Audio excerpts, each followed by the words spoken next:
누가복음 12장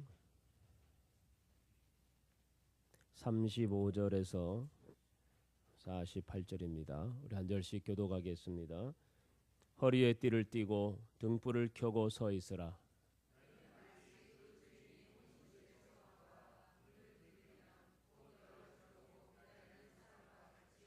주인이 와서 깨어 있는 것을 보면 그 종들은 복이 있으리로다. 내가 진실로 너희에게 이르노니 주인이 띠를 띠고 그 종들을 자리에 앉히고 나와 수종들리라.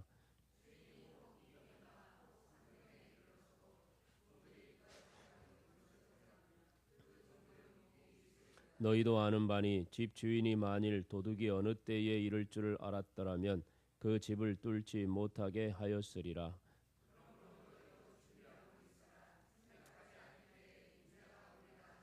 베드로가 여짜오되 주께서 이 비유를 우리에게 하심이니까 모든 사람에게 하심이니까.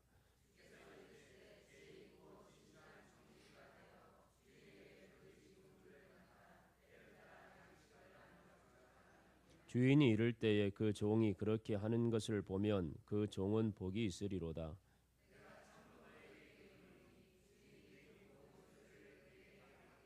만일 그 종이 마음에 생각하기를 주인이 더디 오리라 하여 남녀 종들을 때리며 먹고 마시고 취하게 되면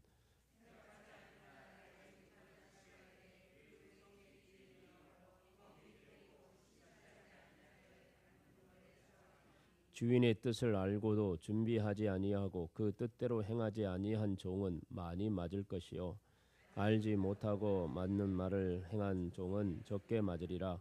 무릇 많이 받은 자에게는 많이 요구할 것이요 많이 맡은 자에게는 많이 달라 할 것이니라. 아멘. 성도 여러분, 설 명절 잘 지내고 오셨나요? 네. 설날이 되면은 항상 오르내리는 말이 있죠. 교통체증. 요즘은 뭐 옛날보다 많이 좋아졌지만 그래도 뉴스가 시작되면 제일 먼저 나오는 게 뭐 어디가 얼마나 밀린다. 뭐 이런 이야기가 제일 먼저 나오죠. 그 다음에 또 자주 오르내리는 말은 스트레스 체증이에요. 스트레스 받는 거죠. 그 명절이며 스트레스 받으면 안 되는데 그래도 스트레스 받는 이게 너무 많은 그런 경우도 있습니다. 즐겁게 보내야 될 명절인데 어떤 사람에게는 스트레스가 아주 그냥 극에 달해서 폭발 직전에까지 이르는 분들도 있는 경우를 봅니다. 그들 중에는 며느리들이 있죠. 며느리들은 명절이 마저 스트레스 받잖아요. 그래서 명절 증후군이다 이런 단어도 생겨난 것 같습니다. 사실 명절에는 음식을 만들어 먹는 것이 가장 또 큰 일이 아니겠습니까? 그런데 그런 일들은 대부분 여성분들이 맡아서 하게 되죠. 그렇기 때문에 여성분들은 명절이면 즐거움이 아니라 아주 고생하는 그런 명절이 되는 것입니다. 그래도 좀 센스가 있는 남성들은 설거지라도 좀 도와주는데 그런 센스 있는 남자들이 좀 우리 교회는 좀 많이 있는지 모르겠어요. 최기동 집사님은 좀 설거지해요? 센스가 없으시네. 그래도 어떻게 이렇게 살아 계시는지 모르겠네.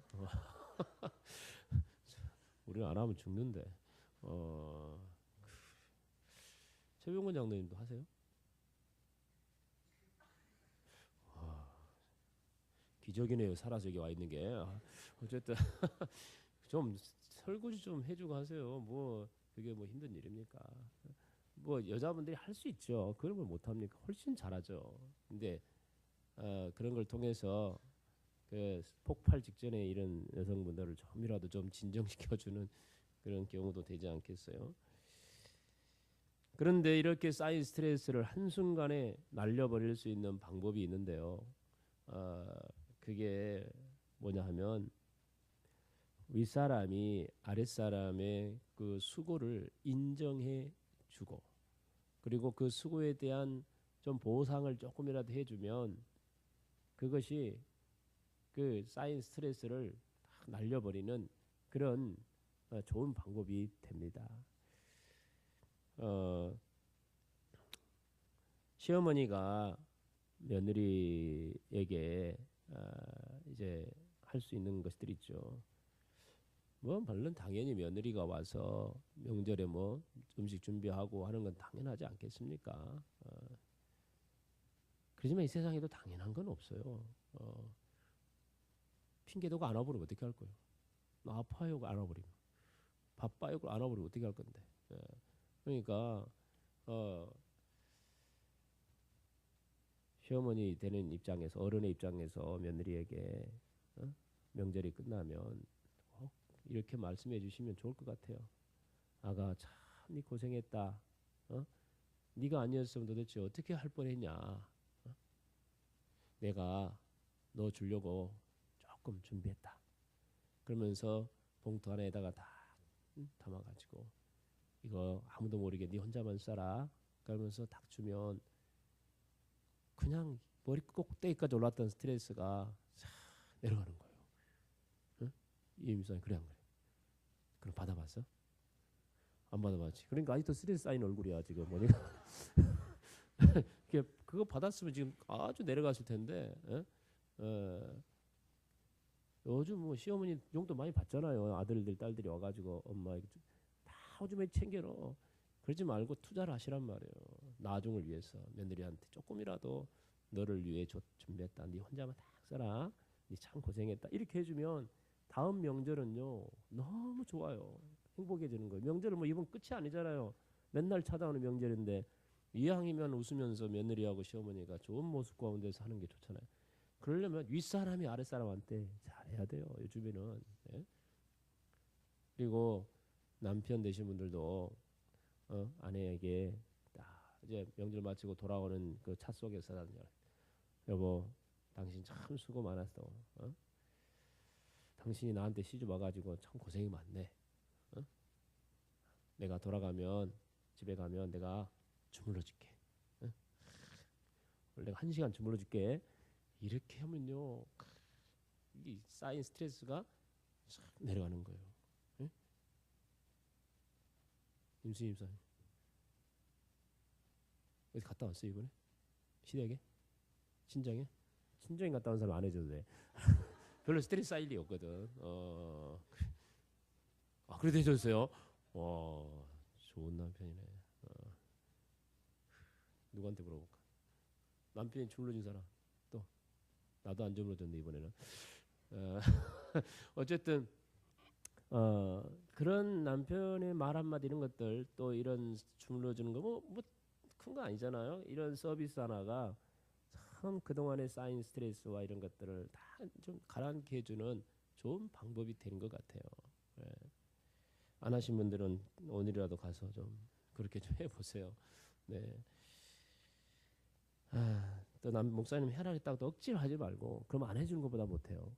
짜증나게 만드는 거거든요. 그러니까 기쁨으로 진심으로 위하는 마음으로 이렇게 해주시면 좋을 것 같아요. 사실 모든 그리스도인들은 그리스도의 종입니다. 그리스도의 종이다. 네.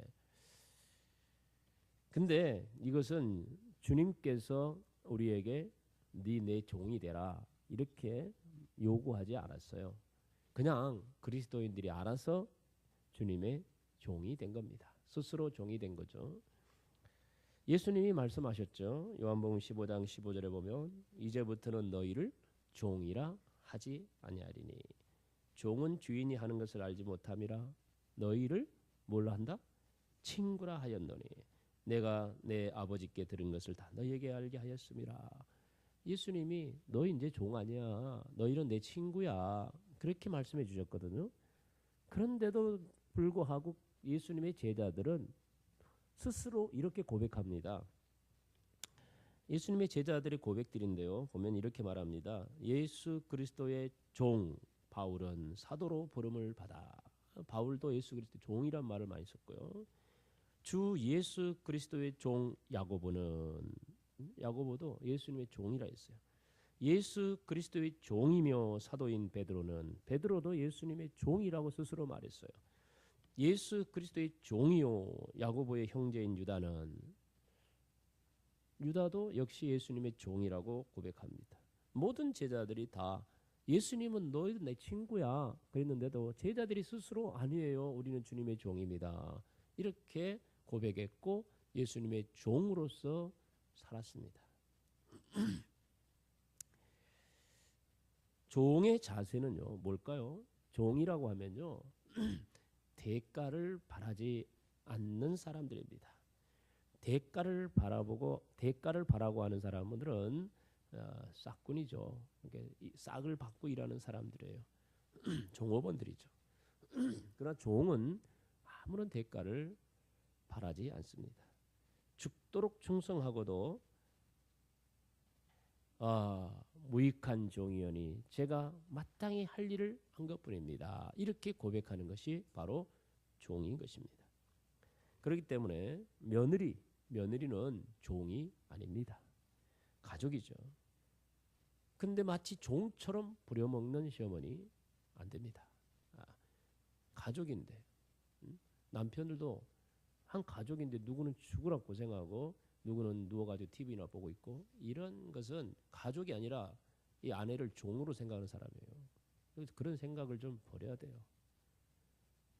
꼭 그런 생각 가지고 사시려면 타임머신을 타고 조선시대로 날아가세요. 그 시대는 그게 허용됐지만 이제는 그게 아니거든요. 그러니까 아내를 종으로 여기지 마세요. 아내는 가족이에요. 그러니까 같이 고생하고 같이 수고해야죠. 네. 자, 그렇기 때문에 그 수고를 인정해주고 그리고 감사 표현을 하는 건 마땅한 일 아니겠습니까? 그게 뭐 억지로 할 일입니까? 당연히 그렇게 해야 될 일인 거죠. 그러나 종은 다른 것입니다. 종은 감사 인사 하지 않아도 돼요. 종은 뭐 마땅히 사례 이런 거 하지 않아도 돼요. 예. 종은 그저 종인 것입니다. 특히 성경이 기록되던 이 시대의 종은 더 그랬어요. 그 당시 종은요 사람으로 취급받지도 않았어요. 언제든지 사고 팔 수 있는 상품이었어요. 그런데 그 중에 어떤 주인이 자기 종을 그런 상품으로 여기지 않고 종으로 여기지도 않고 자기 친구로 여기고 가족처럼 여겨준다면 그 종의 입장에서는 얼마나 기쁘겠어요. 얼마나 행복하겠어요. 그죠? 네.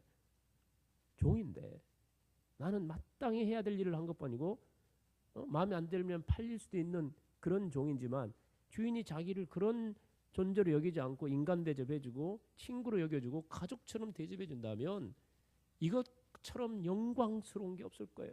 아마 그 종은 다른 집 종들에게 가서 자랑할 거예요. 예? 야, 너희 주인은 너한테 어떻게 주냐? 그래? 나 맨날 부려먹기만 하지. 그래? 나는 안 그래. 나는 우리 주인이 나를 친구로 여겨줘. 우리 주인은 나를 한 가족처럼 여겨줘. 와, 나는 너무 행복해. 나는 이 집에서 일하는 게 나는 너무 기뻐. 나는 평생 이 집에서 일하고 싶어. 아마 종은 막 춤을 출 거예요. 너무나 기쁠 거예요. 종이 뭐 별다른 게 있습니까? 뭐 수백만 원, 수천만 원 받는 게 좋겠습니까? 인간 대접 받는 게 그게 좋은 거 아니에요? 사람 대접 받고 인정해주고 자기를 존중해준다는 그런 사람 만나면 그거만큼 행복한 게 어디 있고 그거만큼 감격스러운 게 어디 있고 그만큼 영광스러운 게 어디 있겠습니까? 종에게는 주인이 자기를 인정해주고 사랑해주고 그것만큼 행복이 없는 것입니다. 바로 우리 예수님께서는 우리를 그렇게 대우해 주시고 있습니다. 사실 우리가 진짜 예수님의 형제, 친구 아니거든요. 어떻게 우리가 하나님과 맞먹을 수 있겠어요? 네? 피조물에 우리가 어떻게 창조주 하나님과 동급이 될 수 있겠냐고요. 우리가 어떻게 하나님과 비교할 수 있는 존재가 되겠냐고요. 한낱 미물에 불과한 존재 아닙니까? 종보다도 못한 존재 아닙니까? 그런데도 예수님은 내가 너희를 이제 종이라 하지 않고 친구라 해주겠다. 이렇게 예수님이 우리를 높여주고 인정해주고 계세요. 이 얼마나 참 감격스러운 일입니까?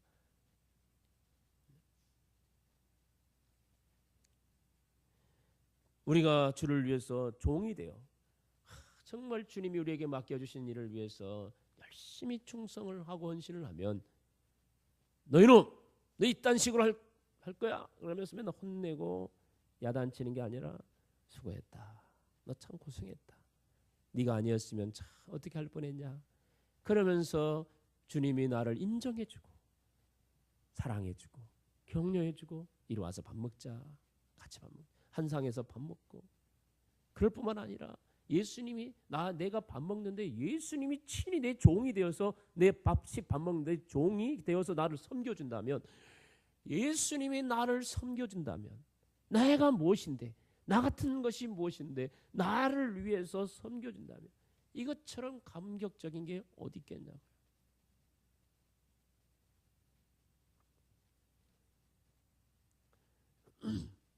오늘 예수님께서 비유를 말씀해 주시는데요. 바로 종에게 이런 감격이 있어. 예수님이 주인이 되시는데 종된 주님의 제자들에게 그런 감격적인 섬김을 보여주고 있습니다.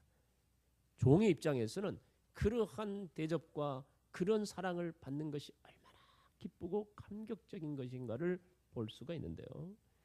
어떤 주인이 혼인집에 갔어요. 결혼식장에 갔단 말이에요. 우리나라는 주로 낮에 이렇게 하지만 유대 나라는 날씨가 낮에는 워낙 덥기 때문에 해질녘에 결혼식을 합니다. 그리고 해질녘에 결혼식을 하면 이제 피로연을 하잖아요. 결혼식 끝나면 피로연을 하면 언제 끝날지 몰라요. 밤새도록 하는 거예요. 어쩌면 일주일씩 하기도 합니다. 결혼식 하면 이렇게 피로연을 하는데 그러니까 그 결혼식에 참석한 주인이 집에 돌아오는 시간은 언제일지 모르는 거예요. 정해 있지 않아요. 그런데 주인이 새벽에 늦게 돌아왔단 말이에요. 들어와서 문을 두드립니다. 내가 왔다. 문 열어라. 소리를 듣자마자 안에 기다리고 있던 종들이 문을 활짝 열고 주인님 이제 오십니까? 기다렸습니다. 그러면서 맞이해 주면 주인이 얼마나 마음이 기쁘겠습니까? 너무너무 기뻐서 그 주인이 종들을 다 불러놓고 음식을 준비해서 상을 차려주고 얘들아 이리 와 먹어라. 그러면서 예수님이 밥도 차려주고 물도 갖다주고 서빙을 하는 거예요. 아니 종이 어떻게 이런 대접을 받아? 예? 종이 어떻게 이런 인정을 받고 이런 사랑을 받고 이런 대접을 받을 수 있냐? 이게 있을 수 없는 일이죠. 그런데 이 주인은 자기를 기다려줬다고. 늦은 시간까지 안 자고 기다려줬다고. 주인이 종이 돼가지고 종을 주인처럼 섬기고 있단 말이죠. 이런 섬김을 받은 종의 입장에서는 이건 말로 표현할 수 없는 기쁨과 감격이 될 것입니다. 지금 이런 이야기를 주님이 해주시고 계십니다. 사실요 우리 예수님께서는 우리를 친구라 여겨주시지만 우리가 이 살아가는 가운데 있어서 우리가 주를 위해서 충성을 하고 헌신하고 있지만 주님은요 그래 마땅히 할 일 했다 너희들 그래 수고했다 말도 하지 않고 그래 이 정도밖에 못해? 그럼 맨날 야단치고 혼내는 그런 주님이 아니세요. 여러분이 무엇을 하든 크든 작은 일을 하든 어떤 일을 하든 주를 위해서 하는 모든 일에 대해서 주님이 그걸 받으시고 기뻐하시고 여러분들에게 상을 차려주시고 여러분들을 위하여 섬겨주시는 분, 여러분들을 존중해 주시고 인정해 주시고 사랑해 주시고 베풀어 주시는 그런 분이신 줄 믿습니다. 네? 며느리가 명절에 열심히 일했는데 시어머니께서 이리 와봐 살짝 불러가지고 아무도 안 보는 데서 불러가지고 며느라 네가 참 고생했다. 응? 네가 참 수고했다. 내가 다 안다. 응? 그러면서 이건 네 혼자만 써라. 막 눈물 흘릴 거예요. 내가 며느리란 막.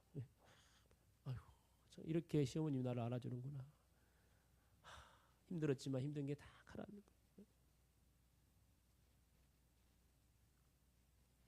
우리 예수님께서 우리의 수고를 기억해 주시고 네 수고했다, 애썼다 그러면서 나를 어루만져 주시고 나를 이렇게 도와주시고 얼마나 기뻐요. 보상돼 주신다니까요. 시어머니가 며느리한테 봉투 하나 주는 것처럼 예수님도 우리에게 상급을 주십니다. 고린도서 3장 8절에 보면 심는 이와 물 주는 이는 한 가지나 각각 자기가 일한 대로 자기의 상을 받으리라. 주님이 우리에게 우리가 일한 것만큼 상을 다 주신대요. 보상을 해주신답니다. 이 땅에서도 보상해 줄 줄 믿습니다. 하늘나라에 가면 하나님이 우리가 일한 것 대해서 다 보상해 주세요. 우리가 이 땅에서 수고하고 애쓰면서 흘렸던 모든 땀과 눈물을 닦아주시면서 네 고생했다, 나를 위해서, 하나님 나라를 위해서 애썼구나 닦아주시면서 어루만져 주시고 따뜻거려 주시고 품에 안아주시고 고생했다, 애다, 내가 너를 위해 준비한 거다 그러면서 상급을 주실 때 이 세상에서 힘든 일, 어려운 일 많이 있었지만 너무 고생도 많이 했지만 피곤하고 지쳤지만 그렇지만은 주님이 나를 품에 안아주시고 격려해 주시고 인정해 주시고 상급을 주실 때 그 모든 수고가 한순간에 다 가라앉아 버리고 얼마나 마음이 평안하고 기쁘겠어요. 주를 위해 충성하는 주의 종들에게 우리 주님께서는 이렇게 사랑을 베푸시고 인정해 주시고 이렇게 상을 베풀어 주시고 잔치를 열어주시는 분, 친히 주님이 우리의 종이 되어 우리를 섬겨주시는 놀랍고 영광스러운 기쁨을 우리가 누리게 될 줄 믿습니다. 오늘 주님이 이렇게 말씀하시잖아요. 37절 같이 한번 읽어보십시다. 37절 주인이 와서 깨어있는 것을 보면 그 종들은 복이 있으리로다. 내가 진실로 너희에게 이르노니 주인이 띠를 띠고 그 종들을 자리에 앉히고 나와 수종들리라. 바로 예수님이 그렇게 하시겠다는 말씀이에요. 자, 그러면 이제 우리가 여기서 한번 생각해 볼 것이 있습니다. 그렇다면 주님으로부터 상을 받고 이렇게 위로를 받고 대접을 받을 수 있는 종은 어떤 종일까요? 종이라고 다 똑같은 종은 아닙니다. 다 이런 대접을 받을 수 있는 종은 아닌 것입니다. 어떤 종들이 이런 대접을 받을 수 있을까요? 오늘 본문에서는 두 종류의 종을 소개하고 있습니다. 그 두 종류의 종에게 저는 별명을 하나 붙여줬습니다. 첫 번째 종은 언제든지 종입니다. 언제든지 종. 두 번째 종은 무엇이든지 종입니다. 따라해 볼까요? 언제든지 종, 무엇이든지 종.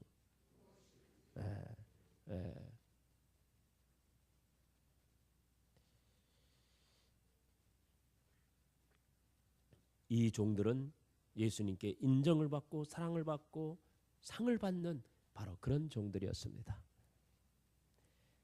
첫 번째 종이 바로 언제든지 종인데, 이 언제든지 종은 주인이 부르면 언제든지 응답할 준비가 되어 있고 모든 준비를 갖추고 주님이 부르시기만을 기다리고 있는 종이에요.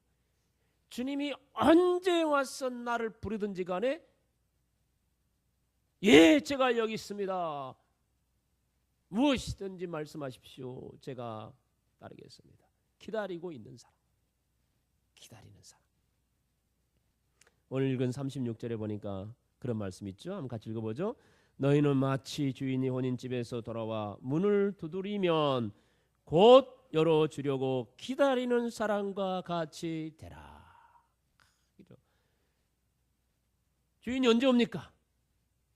38절에 주인이 혹 2경에나 혹 3경에 이르러서도, 이 2경, 3경은요, 또 유대인들의 시간 계산법은 밤의 시간은 1경, 2경, 3경 이게 3개로 나눕니다. 우리는 12시간을 나누지만 3개로 나눠.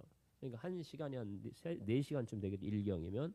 근데 2경, 3경은 10시부터 아침 6시까지예요. 그들은 밤 6시부터 아침 6시까지가 밤이거든요. 그러니까 10시부터 아침 6시까지 2경, 3경이죠. 그러니까 한밤중이에요. 한밤중. 다 잠자는 시간이에요. 깊은 밤중입니다. 새벽입니다. 그러니까 주인이 깊은 밤중에 또 아니면 새벽에 왔는데도 불구하고 문을 두드리면 문을 활짝 열어주고 어디에 이제 오십니까? 어서 오십시오. 그러면서 맞이할 수 있도록 모든 것을 준비하고 기다리고 있는 바로 그런 종이 바로 복이 있는 종이다. 그렇게 말씀하고 있는 것입니다. 그러면 어떻게 준비를 하고 기다리고 있을까요? 35절에 보니까 말하고 있습니다. 한번 읽어볼까요? 허리에 띠를 띠고 등불을 켜고 서 있으라. 이게 이제 준비 방법이에요. 허리를 띈다는 것은 지금 당장 바로 일할 수 있는 준비가 되어 있다는 것입니다. 이 허리를 띈다, 띠를 띈다는 말은 지금처럼 그 당시에는 바지가 아니었어요. 그 당시 유대인들의 옷은요, 원피스 한마디로 통으로 된 옷이에요. 위에서부터 배까지 쫙 통, 머리, 손 이것만 딱 구멍 내놓고 통으로 입는 옷이에요. 그렇기 때문에 남자고 여자고 다 통이기 때문에 일을 하려면은 이 여자분들 치마 입고 일하기가 불편하잖아요. 그러면은 이 치마를 딱 걷어 올려가지고 허리띠로 딱 묶는 거예요.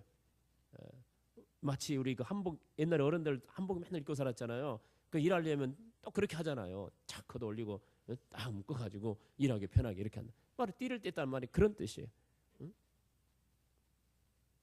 지금 당장 일할 수 있도록 준비 상태가 돼 있다는 것을 말하고 있어요. 띠를 띠고 그리고 등불을 켜고 이 말은 아무리 깊은 밤중에라도 내가 주님이 부르시면 언제든지 나가 일하겠다는 바로 그런 뜻이 등불을 켜 딱 불 꺼놓고 전기세 아까운데 기름 아까운데 불 꺼놓자 이게 아니라 항상 불을 켜놓고 주님이 이 시간에 나를 불러도 나는 가겠다라는 그런 뜻이죠. 서서 즉각적으로 일할 준비 자세를 말하는 것입니다. 이렇게 준비 상태가 완전히 되어 있다는 거예요.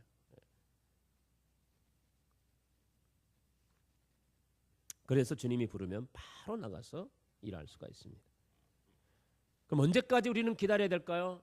이 주인은 밤새도록 기다리고 있는 종을 보고 기뻐했다고 했는데 그러면은 우리는 실제적으로 언제까지 기다리며 주님이 나를 부를 때까지 준비하고 있어야 될까요? 1년 정도? 2년 정도? 10년? 5년? 보니까 주님이 이어서 말씀하시는 거 보면은 이게 이제 너희도 아는 바니 집주인이 만일 도둑이 이른 어느 때 일을 쩔었다면 그 집을 뚫지 못하였으리라. 생각지 않은 때 인자가 오리라. 이러면서 말씀하신 이것은 바로 종말의 때를 말하고 있어요. 그래서 이 똑같은 비유를 마태복음에 가면요. 마태복음 24장에서 비유하고 있어요. 24장은 종말의 때를 비유하는 내용들이거든요. 그러니까 종말의 때입니다. 예수님이 재림하실 때입니다. 그러니까 너희들은 내가 다시 오는 그날까지 항상 허리에 띠를 띠고 등불을 켜고 서서 준비하고 있어라. 내가 언제든지 너를 부르면 주님 제가 여기 있습니다. 무엇이든지 명하십시오. 제가 순종하겠습니다. 항상 준비하고 있어요. 무엇을 시키든지 내가 하겠습니다라는 준비 상태. 언제까지? 언제까지? 한 1년만? 한 2년만? 임마누엘 성가대 언제까지?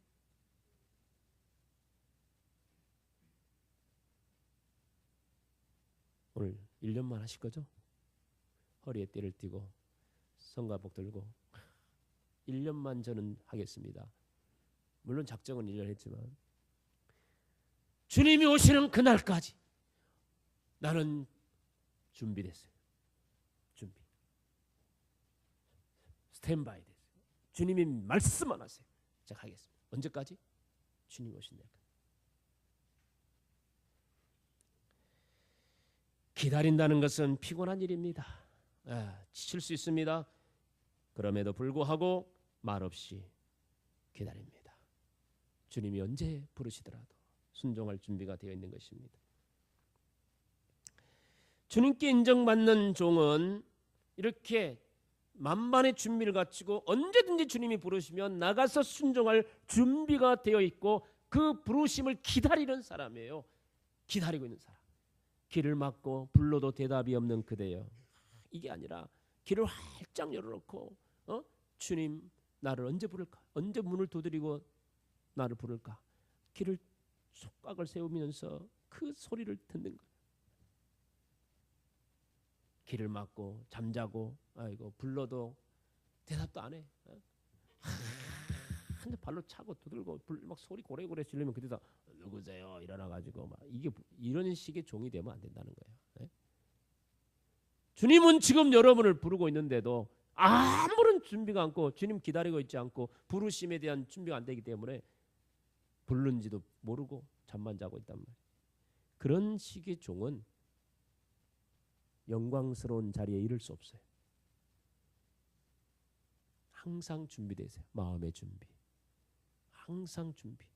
주님이 언제 불러 무엇을 시키든지 내가 순종하겠습니다라는 마음으로 기다리고 있어요. 주님의 부르심을 기다리는 사람. 그런 사람이 주님께 상을 받을 수 있어요. 또 하나 어떤 종이 있을까요? 네, 그것은 이제 42절에 좀 나오는 내용인데요. 베드로가 첫 번째 비유를 해주니까 베드로가 이 비유는 누구에게 한 말입니까? 우리입니까? 모든 사람입니까? 라고 묻습니다. 네, 이 질문은 또 의미가 있습니다. 네, 이 말씀 지금 누구에게 한 말이죠? 옆에 김 집사에게 할 말이구나. 저 최 집사님이 하는 말이네. 나하고는 상관없는 말 이게 아니라 그 말이죠. 지금 베드로가 묻는 말은 바로 누구에게 한 말입니까? 바로 우리의 질문일 수도 있어요. 바로 너에게 한 말이다 이놈아. 주님이 지금 그 말씀을 하고 이어서 또다시 비유를 하고 있는데요. 42절에 한번 읽어볼까요? 42절 주께서 이르시되 지혜 있고 진실한 청지기가 되어 주인에게 그 집 종들을 맡아 때를 따라 양식을 나누어 줄 자가 누구냐라고 묻고 있습니다. 네 아니냐? 베드로에게 묻는 거예요. 네가 바로 그 사람이다. 네가 그렇게 하고 있으면 그 사람은 복이 있다라고 말씀하시고 그 주인이 그 모든 소유를 그에게 맡기리라. 축복해 주시는 거죠. 모든 걸 갖다 맡기시는 거예요. 때를 따라 양식을 나누어 줄 자. 이런 바로 성실하게 주어진 사명을 감당하는 사람이죠. 요령을 피우지 않고 게으르지 않고 주인의 가족들을 위해서 충성스럽게 헌신하는 종을 말합니다. 여기서 때를 따라라는 이 때는 어떤 때입니까? 때를 따라 이 말은 때는 종이 원하는 때? 종이 원하는 시간을 말합니까? 아니에요. 이건 주인이 원하는 때, 주님이 원하는 시간을 말하는 거예요. 내 스케줄이 아닙니다. 하나님의 스케줄에 따라 하는 거예요. 네? 종은 그거예요. 내 인생 스케줄, 내 스케줄 딱 보고 할 수 있겠네 없겠네 이게 아니라 내 스케줄은 하나님의 스케줄에 비하면 아무것도 아니에요. 그러니까 하나님의 스케줄에 의해서 야 이것 좀 해라. 그러면 내 스케줄이 있다 할지라도 이거 내려놓고 가야 되는 거예요. 이게 때를 따라예요. 하나님께서 이것 좀 해라 그래. 저 그 시간에 뭐 해야 되는데요? 저 약속이 있는데요? 제 스케줄이 바쁜데요? 이건 말입니다. 이 종은 나가리 종이에요. 나가리. 네? 주님께서 상 받지 못해, 대접받지 못해. 때를 따라 양식을 나눠줄 자, 일할 자요. 때를 따라 주님의 때, 주님이 원하시는 때, 주님이 나를 필요로 하시는 때예요. 그때 내가 맞춰서 내가 거기에 맞춰서 충성하고 일할 수 있는 사람, 이런 종을 주님은 기뻐하시고 상을 베풀어 주시고 주님이 대접해 주신, 인정해 주신단 말이에요.